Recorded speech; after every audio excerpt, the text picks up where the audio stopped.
আজ সব কবিতা পড়ে দেখলাম তোমাকে কোথাও লিখিনি।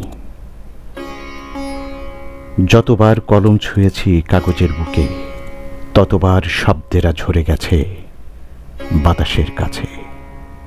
তোমার নামের প্রথম অক্ষর লিখতে গিয়ে আঙ্গুল কেঁপে উঠেছে বারবার। তুমি থেকে গেছো অলিখিত, অজানা, শব্দের বাইরের কোনো এক অনন্ত জগতে।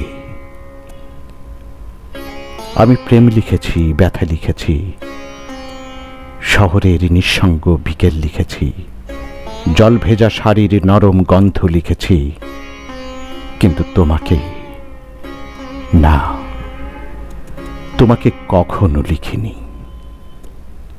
তোমার চোখের গভীরতা, তোমার কণ্ঠের অন্ধকার, তোমার ছুঁয়ে থাকা সকালবেলার কফি, এগুলো সব কবিতা হতে চেয়েছিল, কিন্তু আমি পেছনে টেনে ধরেছি প্রতিবার। তোমাকে শব্দে বাঁধা মানেই অনন্ত এক অস্তিত্বকে ক্ষুদ্র করে ফেলা। আমি তা পারিনি। তাই আজও আমি শুধু তাকিয়ে দেখি শব্দেরা তোমাকে ছুঁতে এসে পথ হারিয়ে ফেলে, আর আমি এক বুক শূন্যতা নিয়ে লিখি।